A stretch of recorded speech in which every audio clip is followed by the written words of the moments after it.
Conocido en redes sociales como Mente Enferma, fue un proto-influencer que desapareció el 28 de septiembre del año 2017. Desde ese día, nadie ha vuelto a saber de él y su paradero sigue siendo un misterio. Pero más inquietante que su desaparición es la historia que dejó atrás. Un personaje rodeado de contradicciones, mensajes inquietantes y preguntas que hasta hoy siguen sin respuesta.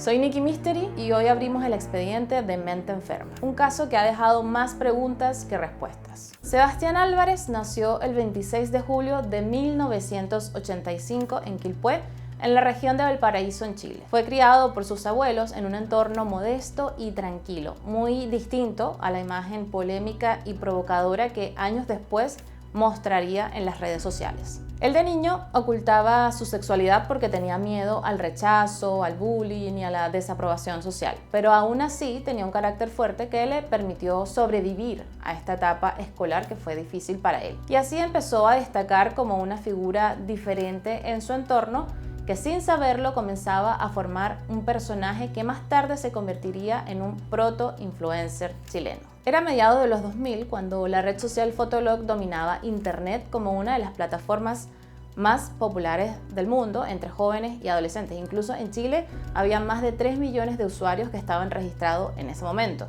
convirtiéndola en un fenómeno cultural donde salieron muchas de las llamadas tribus urbanas que hoy en día están extintas. Fue en ese contexto donde nació Mente Enferma, el alter ego digital de Sebastián Álvarez. A primera vista parecía solo un joven interesado en la estética emo, en la estética gótica, pero con el tiempo él se transformó en un icono controversial.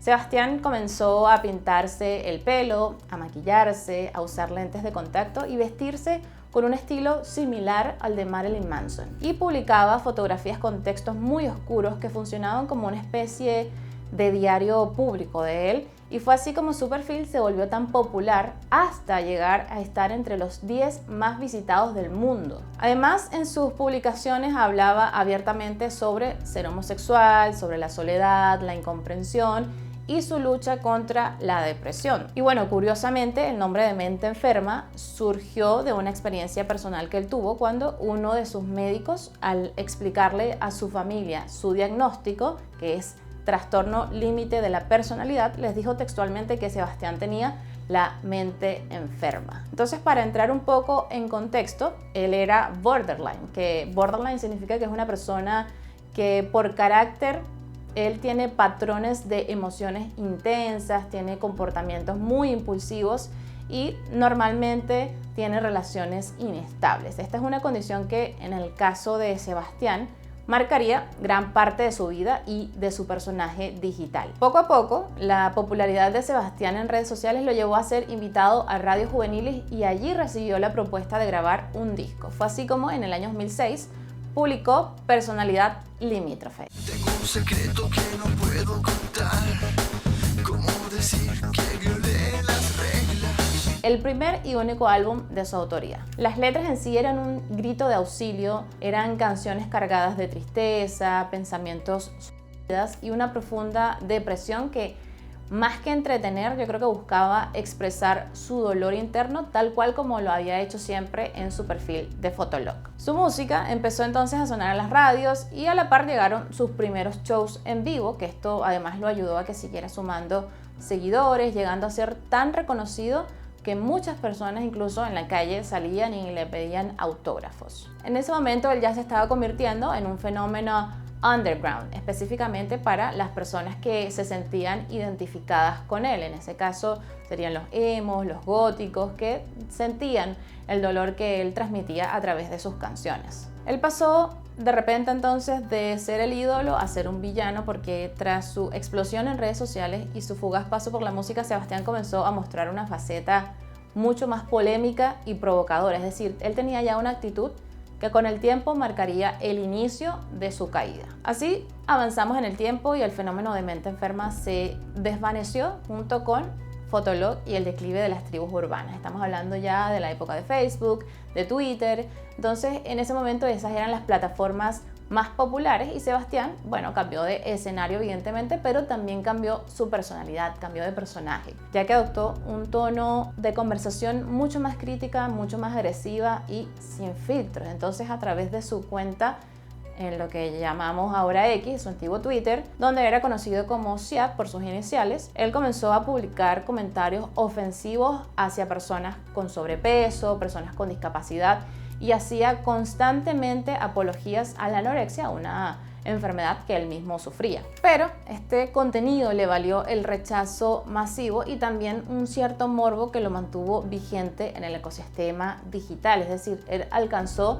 cierta fama a nivel nacional. Es por eso que, a pesar de la polémica, él seguía siendo invitado a programas de televisión como El Diario de Eva y Mentiras Verdaderas, donde él aparecía como una figura excéntrica y provocadora. Estos son tweets reales que Sebastián publicaba en su perfil, es decir, su contenido pasó de la simple provocación a una forma abierta de bullying, y esa actitud le cerró las puertas de muchos espacios y lo alejó definitivamente de su gloria pasada. Incluso el bullying que hacía en sus redes sociales fue tan extremo que el 5 de diciembre del año 2011, la ministra del Servicio Nacional de la Mujer de esa época, que era Carolina Schmidt, interpuso una denuncia contra Sebastián tras confirmar que él era el administrador de un blog llamado Gordas de M, donde publicaba fotos de mujeres que él se topaba en el metro para burlarse de su sobrepeso y las acompañaba con comentarios ofensivos y humillantes. Poco después de que se hiciera la denuncia, Sebastián recibió una golpiza en el metro de Valparaíso y su respuesta fue culpar a la ministra Schmidt de haberlo expuesto y de ser la responsable directa de su ataque. Lo que te pregunto yo es si tú piensas que en ese episodio la ministra Schmidt ya se cuelga de ti para un poco tener una bandera de lucha. O sea, claramente una persona que quiere la atención mediática, quedar como heroína, va a buscar el culpable fácil y lo hace mediáticamente, o sea, ni siquiera un mensaje interno, ni siquiera un, oye, ¿sabes que estoy preocupada? ¿Puedes borrar? No, al tiro aparece tratándome como agresor a las mujeres. Entonces, ¿qué genera eso? Odio en la sociedad. Tras este escándalo, volvió a ganar un poco de visibilidad en redes sociales y ahora usaba Twitter para hacer en vivos donde exponía su autodestrucción en tiempo real con conductas extremas y se mostraba siempre alcoholizado, drogado y hablando como siempre de sus problemas mentales. Y aunque en redes sociales mostraba una cara agresiva y provocadora, según su entorno más cercano, él era una persona dulce, era una persona amorosa, preocupada por los demás, pero esta dualidad marcó siempre su vida. Sumado ya a sus extraños comportamientos en Twitter, faltaba una pieza importante de su personalidad que sería relevante 2 años después de su extraña desaparición. Más adelante sabrán por qué. Ahora les doy un poquito de contexto, y es que el 16 de septiembre del año 2016, mientras Sebastián caminaba por Valparaíso, él encontró una tétrica muñeca rubia. En sus redes sociales él presentó a esta muñeca como Fabiola Orsic. Según Sebastián, ella era la reencarnación de María Orsic, que fue un personaje real, líder de una sociedad de la Alemania nazi llamada Vril, quien supuestamente tenía poderes psíquicos y que se comunicó con extraterrestres para obtener platillos voladores durante la Segunda Guerra Mundial. Bueno, todo inchequeable, pero sí se habla mucho de ella en algunos foros de internet. A partir de entonces, las redes sociales de Siap se llenaron de información relacionada con el esoterismo nazi. Ahora hablemos un poquito de su vida romántica, y es que tiene que ver mucho con su desaparición. En el año 2016, mientras Sebastián vivía en Viña del Mar, se cruzó con Michael Rowe, que es un ex militar estadounidense que había llegado a la ciudad en el año 2011. Él era 20 años mayor que él y, según él mismo contaba, había sido parte de la Armada Americana y había servido en Pakistán, por lo que tenía, bueno, una buena jubilación con la que podía vivir cómodamente en Chile. Es así como en el año 2017, escapando ya de sus problemas legales, de sus funas, del problema que tuvo con la ministra y el odio de las personas que lo señalaban en Valparaíso por sus publicaciones, Sebastián se fue a vivir junto a su novio Michael a Curiñanco. Curiñanco es un pequeño pueblo ubicado en la región de Los Ríos, muy al sur de Chile.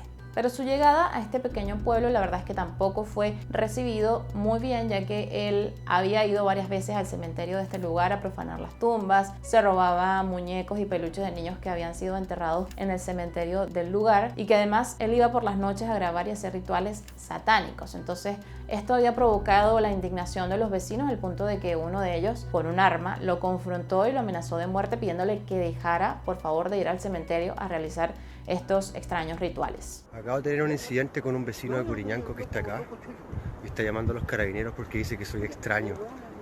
Escuchan.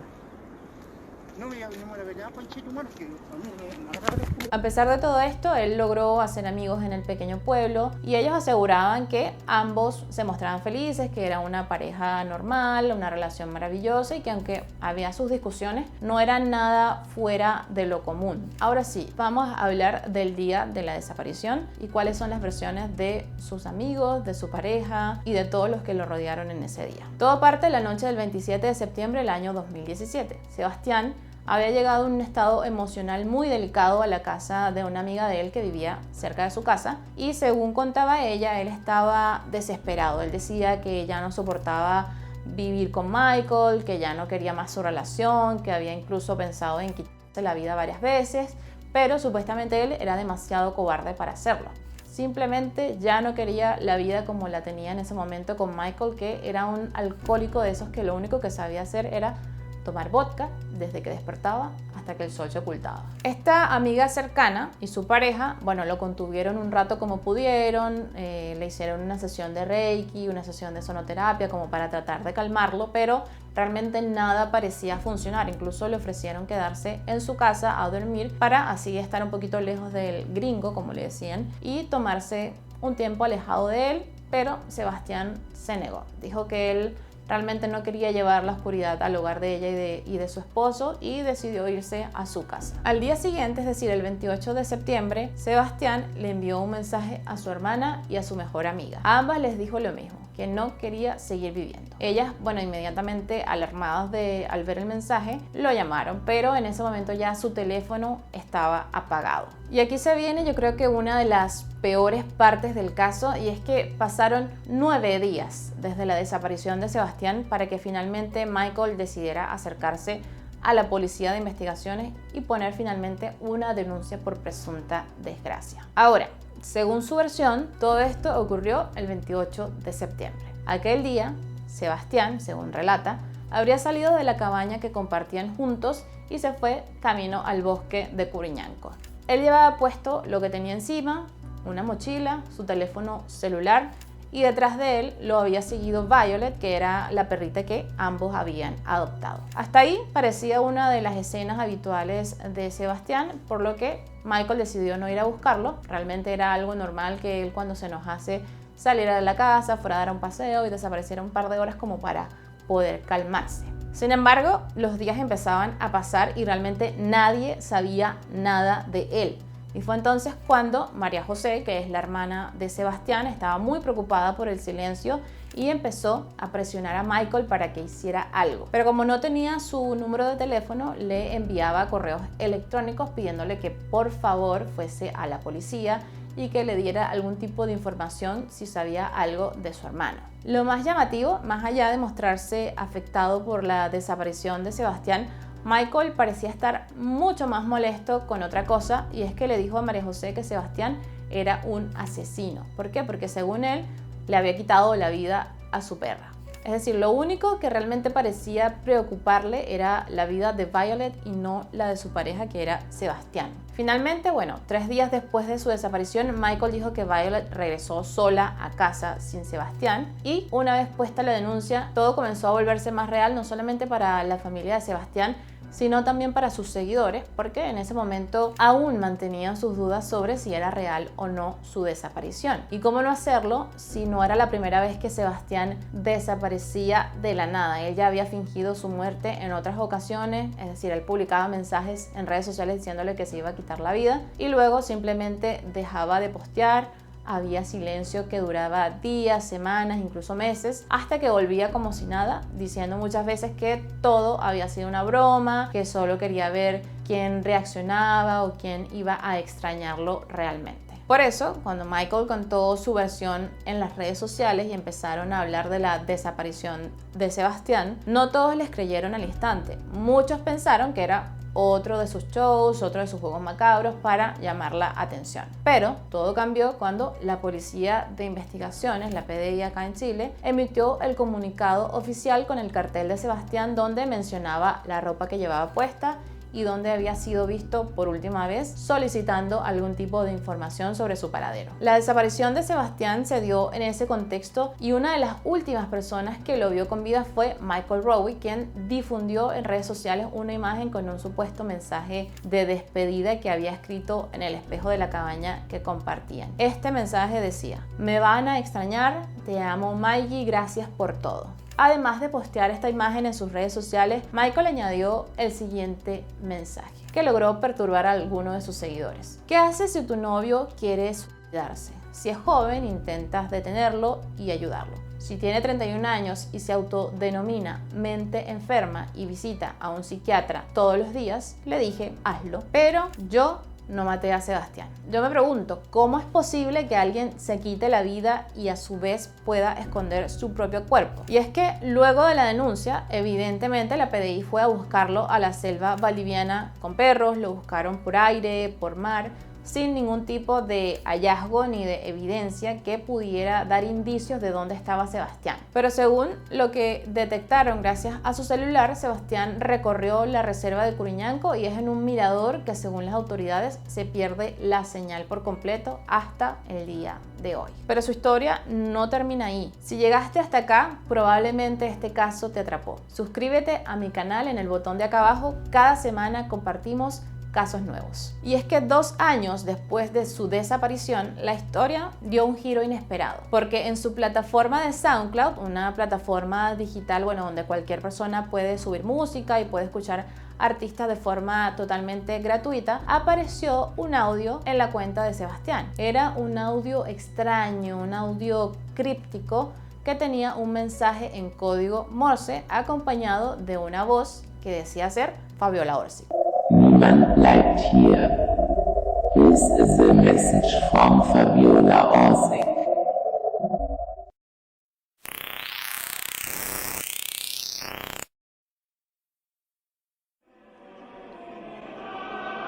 L R S Q P X 3 W N.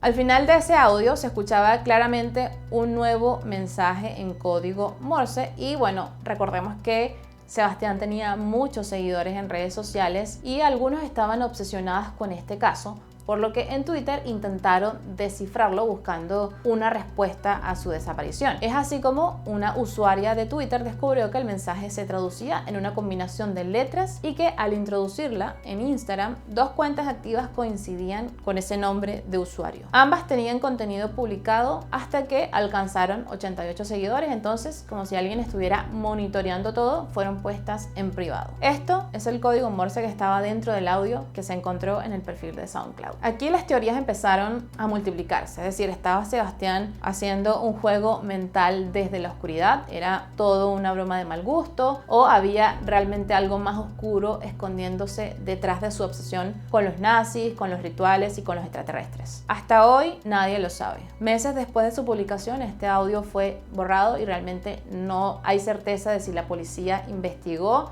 de dónde venía o no. Ahora vamos con las teorías del caso. Es verdad que la actitud de Rowe frente a la desaparición de su pareja, bueno, levantó muchas sospechas, no solamente en los familiares de Sebastián, sino también en sus seguidores, quienes han pedido a la fiscalía poder determinar la responsabilidad de Michael en la desaparición de mente enferma. Si bien Michael, como confirma la fiscalía, nunca fue querellado ni figuró como imputado de la causa, la investigación sí lo tuvo como un potencial personaje de interés. Ahora, tras la desaparición de mente enferma, se esparcieron distintos rumores sobre el paradero de Michael en los medios de comunicación, en foros de internet, que alertaban que él se había ido del país y que estaba prófugo de la justicia. Lo cierto es que Rowe nunca abandonó Coriñanco. Según sus propias palabras, él estuvo en una profunda depresión que duró 2 años después de la muerte de Sebastián, y fue en ese periodo que comenzó su proyecto de libro, su proyecto de podcast, y también cuando su alcoholismo se exacerbó. Él bebía al menos 1 botella de vodka al día. Allí también conoció a quien fue su última pareja, el actor Roberto Sainz, con quien duró algunos meses, pero quien lo acompañó, según afirmó, hasta el día de su muerte. La única persona que tenía la verdad sobre este misterioso caso finalmente falleció el 3 de julio del año 2024 a las 3:28 de la madrugada, producto de un paro cardiorrespiratorio gatillado por su cáncer. Al final, Rowe solo dejó su cabaña, una pila de botellas de vodka, algunas herramientas, sus 2 perros y su proyecto de libro y podcast inconcluso, el cual deja mucho que pensar, ya que si bien la historia que quería contar no tenía referencias a mente enferma, en la trama del libro por alguna razón habla de que uno de sus perros terminaría fallecido, y en una de las escenas del libro él debía enterrarlo a solas en uno de los cerros de Coriñanco. Y con respecto a la causa judicial, sigue en proceso investigativo, pero estaría cerca de cerrarse. Y la verdad es que sobre todo este caso a mí solo me queda una duda: ¿quién subió el audio al SoundCloud de Sebastián? Aunque si lo escuchas detenidamente, la voz de fondo suena muy parecida a la de Michael. Wait. Ok, yo no conozco. ¿Por qué tú quieres interviewme? We already hace esto 2 veces. You're late to the party. Lo digo porque mientras yo realizaba esta investigación pude ver varias entrevistas de él, y la verdad es que sí eran bien parecidas, lo que me da a entender que posiblemente haya sido Michael buscando despistar la investigación, o quizás era una forma de él de expresarse y de volver a tener a Sebastián presente en su vida. ¿Fue realmente Sebastián quien siguió jugando con la mente de quienes lo siguen? Déjame tus teorías en los comentarios. Hay historias que duelen, pero que merecen ser contadas. Soy Nikki Mystery, nos vemos la próxima semana con un nuevo caso, un nuevo misterio.